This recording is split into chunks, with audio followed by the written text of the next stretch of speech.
Another case that I recently handled with the Los Angeles District Attorney's Office that I'd like to share with you was a client of mine named Ron. Ron was coming back from an Angels game where he had had a couple of beers. He was driving on the freeway and the California Highway Patrol was following behind him. They pulled him over for allegedly swerving and straddling the lanes. They asked him after he stopped whether he had been drinking and where he was coming from and where he was going.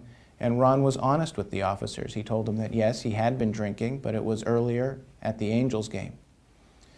The officers had him do a full series of field sobriety tests, as well as a breath test in the field. The CHP officers came to the conclusion that he appeared to have had something to drink and that he failed the field sobriety tests. They took him to the station and gave him a breath test. Both the breath test in the field and the breath test at the station were both above a 0.08. And they forwarded the reports and the supporting documentation to the district attorney recommending prosecution.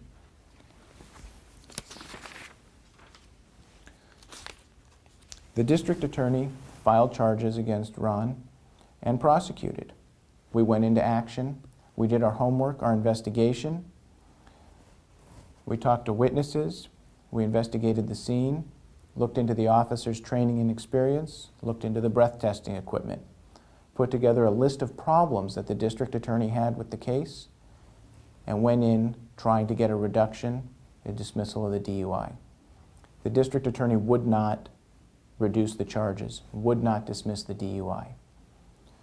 We took the case to trial. We brought in a jury, 12 average, ordinary people, and we explained the case to them, and they understood that the driving was normal. They understood that the field sobriety tests were normal considering Ron's medical conditions, and they understood that the problems with the breath testing equipment, both in the field and at the station, made the breath test results unreliable.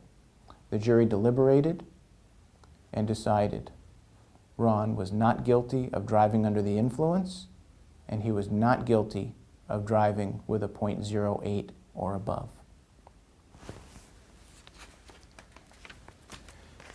Each of these DUI cases is unique.